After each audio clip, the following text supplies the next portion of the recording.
नमस्कार दोस्तों, आज के हमारे इस वीडियो में हम जानेंगे हुमायूं के मकबरे की कंप्लीट डिटेल्स। इसे दिल्ली का ताजमहल भी कहा जाता है क्योंकि इस इमारत की संरचना भी ताजमहल जैसी ही है और कहते हैं कि इस इमारत से प्रेरित होकर ही शाहजहां ने ताजमहल का निर्माण करवाया था। तो चलिए फिर जानते हैं क्या खास है दिल्ली में स्थित इस इमारत में, क्या है इसका इतिहास और कैसे आप यहाँ तक पहुँच सकते हैं। दोस्तों, हुमायूं का मकबरा दिल्ली में घूमने की एक खास जगह है जो कि भारत में मुगल कालीन वास्तुकला का एक बेहतरीन नमूना है। यह मकबरा हजरत निजामुद्दीन रेलवे स्टेशन से लगभग 3 किलोमीटर दूर है, तो यहाँ तक आप आसानी से पहुँच सकते हैं। दोस्तों, अगर आप इसकी बनावट को देखेंगे तो आपको ये इमारत कुछ ताजमहल जैसी ही दिखाई देगी। ताजमहल और हुमायूं के मकबरे में फर्क बस इतना है कि ताजमहल सफेद संगमरमर का बना है और उसमें 4 विशाल गुंबद भी हैं, जबकि हुमायूं का मकबरा सफेद और लाल बलुआ पत्थरों से बना है और उसमें गुंबद नहीं है। बाकी देखने में ये इमारत हूबहू ताजमहल जैसी ही दिखती है। दोस्तों, मैं आपको यहाँ पे ये बात बता दूं कि ताजमहल का निर्माण इसी इमारत को देखकर ही किया गया था। तो अगर आप भी दिल्ली या उसके आसपास कहीं घूमने का प्लान करें तो हुमायूं का मकबरा घूमने जरूर जाएं। ये मुगल कालीन वास्तुकला का एक बेहतरीन उदाहरण है। दरअसल में ये इमारत इस्लामिक और फारसी दोनों वास्तुकला का मिश्रण है, क्योंकि इस मकबरे को बनाने के लिए फारसी वास्तुकार को ईरान से बुलाया गया था। दोस्तों, अगर इतिहास की बात की जाए तो हुमायूं मुगल साम्राज्य का एक कमजोर राजा था। वो अपने जीवन काल में ज्यादातर युद्धों में हारा था और 1556 में सीढ़ियों से गिरने से उसकी मौत हो गई थी। तब उसकी याद में उसकी विधवा पत्नी हमीदा बेगम बानो ने उसकी मृत्यु के 9 साल बाद 1565 में इस मकबरे का निर्माण शुरू करवाया था और 1572 ईस्वी में ये पूरी तरह से बनकर तैयार हो गया। ये उस समय पहला ऐसा मकबरा था जिसे लाल पत्थर से तैयार किया गया था। इस मकबरे के निर्माण में उस समय 15 लाख का खर्चा आया था। इस मकबरे के अंदर और बाहर की गई नक्काशी और उसका डिजाइन देखने लायक है। इसके अंदर चारबाग नाम का एक फारसी शैली का बगीचा भी है, जिसको 4 स्क्वायर पैदल रास्तों में बांटा हुआ है, इसलिए इसको चारबाग नाम दिया गया। इसके अलावा यहाँ ईसा खान का मकबरा, अफसर वाला मकबरा, बू हलीमा का मकबरा, अरब सराय और संत निजामुद्दीन औलिया का मकबरा भी है। हुमायूं के मकबरे के अंदर कई शाही परिवारों की कब्रें भी हैं। यहाँ हुमायूं की पत्नियां, हुमायूं की माँ, दारा सिकोह और कई सारी लोगों की और कब्रें भी हैं। ये इमारत अपनी सुंदरता के लिए काफी फेमस है और देश विदेश से पर्यटक यहाँ घूमने के लिए आते हैं। अपने शानदार डिजाइन और इतिहास के कारण हुमायूं के मकबरे को साल 1993 में यूनेस्को की विश्व विरासत सूची में भी शामिल किया गया था, क्योंकि इसकी वास्तुकला इतनी आकर्षक है कि लोग इसे देखकर हैरत में पड़ जाते हैं। इस मकबरे का निर्माण ताजमहल से 60 साल पहले हुआ था और शाहजहां भी ऐसी ही शानदार इमारत अपनी बीवी के लिए बनाना चाहता था। और ताजमहल के बारे में तो पूरी दुनिया जानती है। ये दुनिया के 7 अजूबों में से एक है, लेकिन बहुत ही कम लोग ये जानते हैं कि इस ताजमहल का निर्माण इसी हुमायूं के मकबरे से प्रेरित होकर किया गया था। अगर आप भी ऐसी ही किसी जगह में घूमना चाहते हैं तो आप यहाँ पे जरूर आएं। ये जगह ताजमहल जैसी ही खूबसूरत है। अगर यहाँ पहुँचने की बात की जाए तो यहाँ आप बड़े ही आसानी से पहुँच सकते हैं, क्योंकि ये मकबरा दिल्ली के बीचों बीच स्थित है। तो आप चाहें तो ट्रेन से, बस से या फ्लाइट से आ सकते हैं दिल्ली और बड़े ही आसानी से पहुंच सकते हैं हुमायूं के मकबरे में।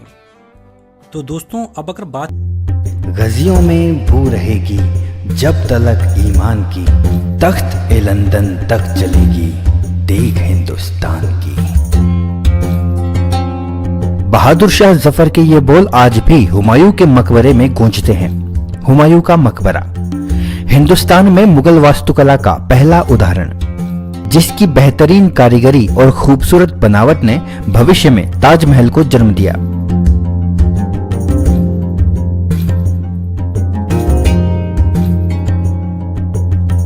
यहाँ स्थित चारबाग शैली के सुंदर बगीचे ठीक वैसे ही बने हैं जैसे कुरान में जन्नत के बागों का वर्णन है। इस विशिष्ट शैली का मकबरा भारत में इससे पहले कभी नहीं बना और जब ये बना तो बाद के मकबरे इसी शैली पर बनने लगे और उन सब में सबसे ज्यादा फेमस हुआ सफेद संगमरमर का खूबसूरत ताजमहल।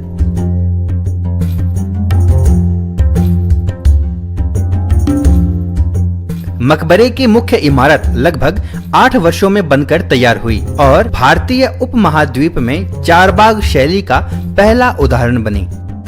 यहाँ सर्वप्रथम लाल बलुआ पत्थरों का इतने बड़े स्तर पर प्रयोग हुआ था। 1993 में इस इमारत समूह को यूनेस्को द्वारा विश्व धरोहर स्थल घोषित किया गया। लेकिन जितनी खूबसूरत इस मकबरे की बनावट है, उससे कहीं ज्यादा बदकिस्मत इस मकबरे में लेटे बादशाह हुमायूं का जीवन था, जो आज भले ही चैन से सो रहा हो, लेकिन पूरे जीवन हुमायूं को दर दर की ठोकरें ही नसीब हुई। हुमायूं के नाम का मतलब होता है खुशकिस्मत यानी भाग्यशाली, लेकिन असल में हुमायूं का जीवन केवल उसकी बदकिस्मती से भरे पन्नों की किताब है। बाबर के बाद 1530 में हुमायूं 22 साल की उम्र में गद्दी पर बैठा, पूरी तरह अनुभवहीन। महाभारत कालीन इंद्रप्रस्थ इतना पसंद आ गया कि उसे नया नाम दीन पनाह दिया और अपना ज्यादातर समय यहीं दीन पनाह में बिताने लगा। लेकिन ये बादशाहत ज्यादा समय नहीं चली। गद्दी पर बैठने के 10 सालों के बाद शेरशाह सूरी से सामना हुआ। गंगा नदी के किनारे हुमायूं के शिविर पर अफगानों ने अचानक रात में हमला कर दिया। हुमायूं के सैनिक या तो अफगानों के तीरों का शिकार हो गए या बचकर भागते हुए गंगा में डूब गए। खुद हुमायूं भी डूबते डूबते बचा। फिर से सेना जुटाकर कन्नौज में शेरशाह का सामना किया तो फिर से बुरी तरह पराजित हुआ और उसके बाद बस चिपटा भटकता रहा। अफीम की बुरी लत लग गई तो हर समय नशे में रहता। भटकता हुआ सिंध पहुंचकर शरण ली, वहां हमीदा बानो से निकाह किया और कुछ वर्षों तक वहीं रहा। लेकिन फिर उसे अपनी बेगम और अपने बेटे हिंदुस्तान के भावी मुगल सम्राट अकबर को छोड़कर काबुल जाना पड़ा। उसका अपना भाई कामरान भी उसका दुश्मन बना बैठा था। दिल्ली की उसकी गद्दी पर अब शेरशाह काबिज था। शेरशाह का डर ऐसा कि उसके मरने के 10 साल बाद ही हुमायूं भारत में कदम रख पाया। काबुल में अपनी सेना जुटाई और फिर दिल्ली पर हमला किया और शेरशाह के उत्तराधिकारियों से अपना खोया शासन फिर से पाया। वापस आया तो पता चला कि उसके दीनपनाह की जगह तो अब एक किला खड़ा है।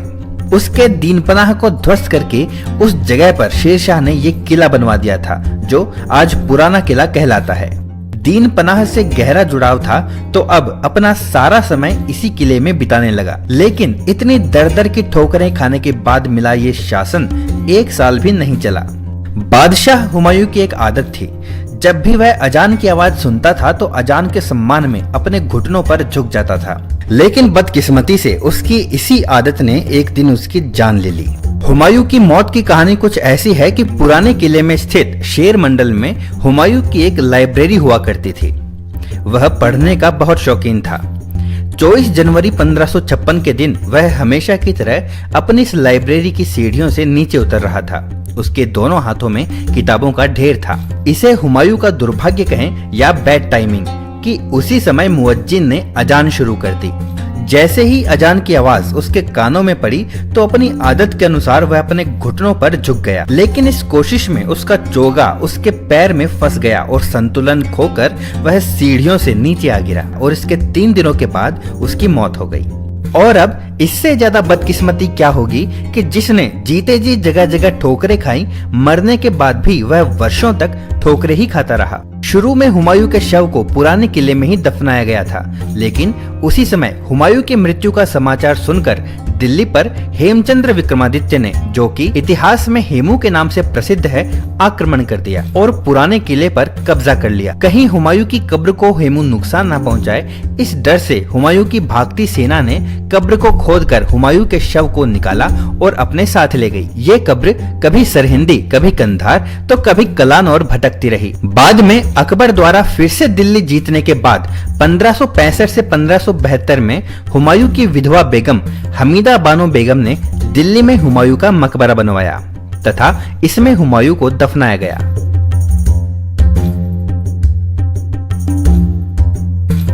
जीते जी हुमायूं 15 वर्षों तक भटकता रहा और संयोग से मरने के बाद भी लगभग 15 वर्षों का समय उसे इस मकबरे तक पहुंचने में लग गए। हुमायूं केवल एक मामले में ही खुशकिस्मत रहा, वह है उसका आलीशान और खूबसूरत मकबरा। मकबरे का निर्माण उस समय 15 लाख रुपए की लागत से किया गया था। इस मकबरे के वास्तुकार सैयद मुबारक घियात और उसके पिता मिनाक मिर्जा घियात थे, जिन्हें अफगानिस्तान के हेरात शहर से विशेष रूप से बुलवाया गया था। इस मकबरे में बगीचे की जो 4 बाग शैली है वह भारत में पहली बार बनाई और देखी गई थी।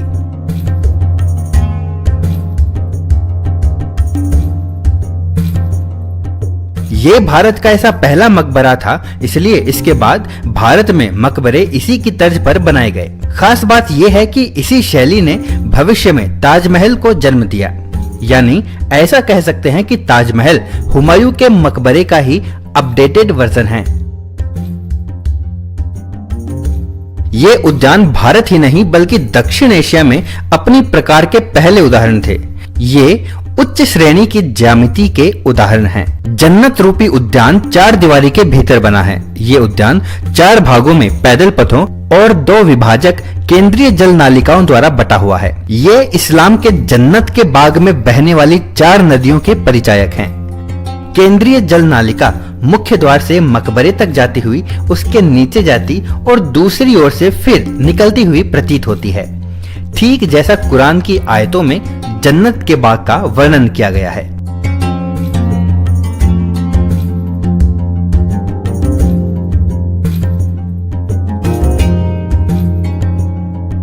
इस परिसर में मुख्य इमारत मुगल सम्राट हुमायूं का मकबरा है। हुमायूं की कब्र के अलावा यहाँ उसके रिश्तेदारों और वंशजों की लगभग 150 कब्रें स्थित हैं। साथ ही शेरशाह के अफगान दरबारी ईसा खान का मकबरा भी दर्शनीय है।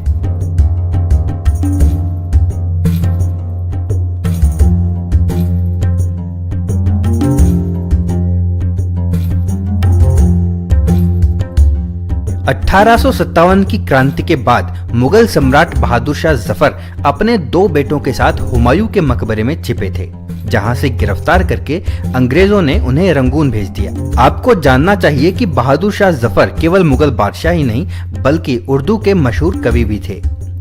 जब मेजर हडसन मुगल सम्राट को गिरफ्तार करने के लिए हुमायूं के मकबरे में पहुंचा तो मेजर हडसन, जो खुद भी उर्दू का थोड़ा ज्ञान रखता था, उसने कहा, दम दमे में दम नहीं है, खैर मांगो जान की, ऐ जफर ठंडी हुई अब तेग हिंदुस्तान की। इस पर जफर ने उत्तर दिया, गजियों में बू रहेगी जब तलक ईमान की, तख्त ए लंदन तक चलेगी तेग हिंदुस्तान की। दोस्तों, अगर आपने अभी तक इस चैनल को सब्सक्राइब नहीं किया है तो सबसे पहले इसे सब्सक्राइब करके बेल के आइकन को दबाएं ताकि आगे के वीडियोस की नोटिफिकेशंस भी आपको मिलती रहें। और अगर आज का ये वीडियो आपको अच्छा लगा हो तो इसे शेयर जरूर करें। मिलते हैं अगले वीडियो में। Thank you.